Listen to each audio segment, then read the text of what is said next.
Halo, halo, assalamualaikum warahmatullahi wabarakatuh. Gimana kabarnya, Mbak? Balik lagi ya sama saya, Yuni. Oke, mungkin pada saat ini nggak ada yang tahu ini foto saya. Ini adalah saya, Yuni. Dulu saya terkenal dengan nama Yuni, Dewa Yuni ya, di Makau sana karena saya punya boarding house di Makau. Kalau nggak salah 4 sampai 5 boarding house yang di Makau ya. Jadi kebanyakan agent-agent dari 2009, 2008-2009 tuh saya punya boarding house di Makau ya.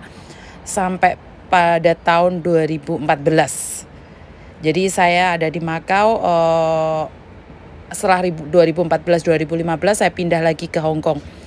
Jadi saya tahu fenomena-fenomena, mbak-mbak yang ada di luar sana kenapa bisa tomboy, kenapa kadang-kadang mereka uratnya itu kayak lebih besar dari kaki ya, jadi emosinya tidak terkontrol. Dan saya paham banget, tidak semuanya apa yang saya katakan adalah benar, tapi kebanyakan dari gaya-gaya tomboy adalah untuk menutupi kelemahan sendiri. Gaya-gaya tomboy adalah untuk memberitahu orang lain bahwa kamu ham toh kah? Paham nggak maksudku? Gaya-gaya tomboy itu tidak bisa diduakan. Tomboy identitas dengan apa ya? Sok lebih gaya dibandingkan orang lain. Dan saya paham itu, dan saya tidak pernah mencemooh ataupun mencerca mbaknya-mbaknya yang ada di luar sana yang berpenampilan tomboy, karena saya pernah masuk di dunia tomboy juga ya. Jadi masih ada beberapa orang yang mungkin masih mengenali saya. Kadang-kadang ada yang panggil saya ayah ya, ada yang panggil saya kakak, ada yang panggil mas, ada yang panggil saya dedi. Jadi panggilan-panggilan itu masih melekat di saya, bahkan majikan pun manggil saya ayah ya. Jadi zaman-zaman dulu 2013-2014 kebanyakan majikan tuh bukan panggil saya Yuni tapi panggil saya ayah. Jadi sekali lagi saya tahu banget kehidupan sebagai tomboy, berteman dengan wanita-wanita lain. Bahkan dibilangnya sampai saya itu tidak bisa seks sama sesama jenis ya. Maksudnya adalah komen-komen itu sebenarnya menyakiti saya karena saya terjun di dunia tomboy mungkin untuk bukan sifat asli saya, karena saya dari kecil adalah seorang perempuan yang tulen. Saya orang kampung, orang tidak punya, saya orang miskin yang pendidikan saya cuman tidak lulus dari SMA ya, saya bisa bilang seperti itu. Jadi saya datang ke Hong Kong sebagai pekerja dan juga datang ke Makau sebagai pekerja. Pada akhirnya saya sampai memiliki KTP Hong Kong ya. Ini adalah perjalanan saya, dan saya merasa saya bisa. Dari apa yang saya lakukan, saya bisa bisnis dan timbul rasa sombong. Rasa sok mengerti, sok tahu, sok paham, dan sok-sokan. Kalau ada orang yang menghina saya bilang mumpung bisa sombong. Itu karakter saya yang saya sendiri tidak begitu mengerti ya, atau tidak begitu paham waktu itu apa yang sedang saya alami. Saya punya rasa sombong yang saya sendiri tidak bisa mengontrol ya. Jadi saya punya uang banyak, bisnis, bisa ke Hong Kong, ke Makau, ke Korea, ke Jepang, dan waktu-waktu saya adalah buat jalan-jalan, dan saya cuman dapat uang bermain. Jadi saya tidak tahu lagi tujuan saya kemana, fokus saya kemana lagi. Saat saya memiliki uang di luar negeri, bisa foya-foya, bisa minum-minum, bisa main, bisa apapun. Jadi saya ke Korea, jalan-jalan ini bersama adik saya ya, saya ke Korea. Jadi saya menghabiskan uang saya dengan begitu mudah.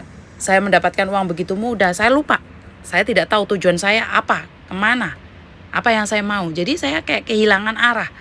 Buat mbak-mbaknya yang ada di luar sana, saya rasa kita sama. Karena kita semakin lama semakin di luar negeri itu tujuan kita tidak menentu, dan kita tidak bisa menyesuaikan diri balik lagi ke Indonesia gitu. Maksud saya adalah kebanyakan kita bingung kalau udah pulang Indonesia mau kemana ya, kalau mau udah pulang mau gimana.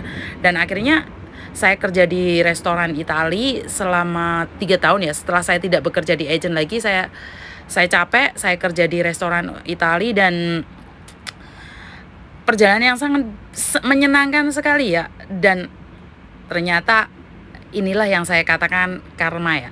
Pada akhirnya setelah saya kerja di agent selama 12 tahun, akhirnya saya kerja di restoran Itali selama 3 tahun.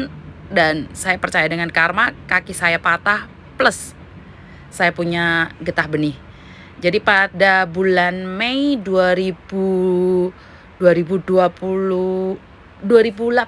ya, 2017 atau 18. Jadi saya mengalami ya kecelakaan, kaki saya patah dan saya baru diketahui saya punya kanker getah benih. Jadi ini adalah satu teguran buat saya yang mengatakan bahwa apa yang saya lakukan selama ini, jadi saya lakukan semuanya jadi sia-sia gitu loh Mbak. Tujuan kita nggak tahu kemana. Setelah saya dapatkan apa yang saya inginkan, saya bisa menjadi orang Hong Kong, memiliki KTP Hong Kong, dan saya tidak ada rasa syukur. Dan di hari itu juga saya ditegur Tuhan ya. Setelah saya menikmatinya 3 hari atau 4 hari sebelum saya berangkat ke Korea lagi, saya mengalami kecelakaan. Dan kecelakaan itu sangat simpel sekali loh Mbak. Saya cuman kecelakaan single, kepreset dan kaki saya patah. Dan saya sangat kecewa, saya marah, saya nggak tahu harus seperti apa. Saya pinginnya nggak tahu marah sama siapa. Tapi setelah 3 hari di rumah sakit dan saya divonis punya getah benih, saya langsung kayak lemes dan ambruk. Saya tidak tahu, ternyata Tuhan sedang menegur saya. Ternyata memang benar. Hari ini saya benar-benar dievaluasi, benar-benar lagi diuji. Kemarin kenapa saya selalu berbicara tentang Tuhan hari-hari ini? Karena saya pernah ditegur dan saya tidak ingin terjadi pada siapapun. Setiap orang yang ada di dekat saya selalu mencoba dan mengatakan, sama-sama mengeluarkan kata-kata, lebih baik mengatakan yang baik ya. Kenapa? Karena aku dulu itu orangnya sok banget, ganas banget. Tidak bisa dikasih tahu, tidak bisa diajak bicara dengan baik-baik. Dan ini yang saya dapatkan, ini yang bisa saya jadikan pelajaran buat diri saya dan orang-orang di sekitar saya. Apa yang kita punya adalah titipan. Setelah saya divonis getah benih, saya menjadi cool down. Tuhan, aku besok wis mati yo. Jadi saya telepon keluarga saya bilang, saya tidak tahu apa yang terjadi. Keluarga saya tetap support saya, menguatkan saya. Jadi saya ada di Maleli Yuyun itu selama 2 bulan nih Mbak ya, total 2 bulan. Waktu itu saya tinggal di Kos WB, jadi kalau ada yang tahu saya tinggal di Kos WB, kaki pincang, jalan ceget-ceget itu itu saya. Dan hari-hari ini saya bersyukur masih diterima sama Tuhan untuk bekerja lagi di agent. Makanya saya benar-benar mencoba yang terbaik untuk membantu mbak-mbaknya yang ada di luar sana. Kenapa saya tidak ingin melakukan sesuatu yang di luar ego saya. Saya tidak mau lagi melakukan dengan rasa emosi. Kadang-kadang kalaupun saya marah, saya cuma bilang sama mbaknya, Mbak, ajarin aku dong gimana cara menanganinya. Kenapa? Berarti saya udah kesel banget gitu loh.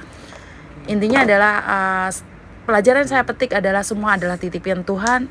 Dan saat Tuhan mau ngambil kapanpun itu tidak perlu tanya kita ya. Jadi kalau Tuhan mau, hari itu juga kita diambil. Dan saya bersyukur dan berterima kasih sama Tuhan ya, dengan teguran ini menjadikan saya manusia yang lebih baik lagi. Dan saya masih diberi kesempatan untuk selalu support mbak-mbaknya yang ada di luar sana, selalu mendukung mbak-mbaknya yang ada di luar sana. Dan buat mbak-mbaknya yang di luar sedang galau, sedang kecewa, sedang marah, sedang apa, dengarkan kata-kata saya, percayalah, ada ujian, Tuhan memberikan maksud baik. Kenapa Tuhan tidak ingin memberikan beban yang lebih berat lagi kalau bukan hari ini kamu ditegur. Jadi saat kamu punya majikan jahat, punya majikan yang ruwet, disabarin, dikuatin selagi majikan gak mukul ataupun majikan gak bertindak yang melebihi aturan. Jadi itu aja pesan dari saya mbaknya.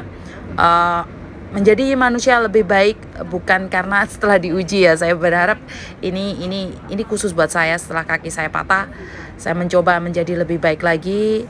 Dan terima kasih orang-orang yang ada di sekitar saya, orang tua saya, adik saya, kakak saya, suami saya, anak saya. Saya merasa bangga karena mereka selalu ada buat saya. Itu aja pesan dari saya. Terima kasih. Dan buat mbak-mbaknya yang ada di luar sana yang TB, yang hidupnya lagi wah, lagi gaya, yang lagi punya utang ke sana ke sini, yang lagi heboh. Percaya, kembali ke jalan. Jangan sampai terjadi seperti saya ini. Cukup saya yang mengalami, dan buat yang lain, terima kasih. Tuhan memberkati. Wassalamualaikum warahmatullahi wabarakatuh. Semoga semuanya baik-baik saja di luar sana. Amin.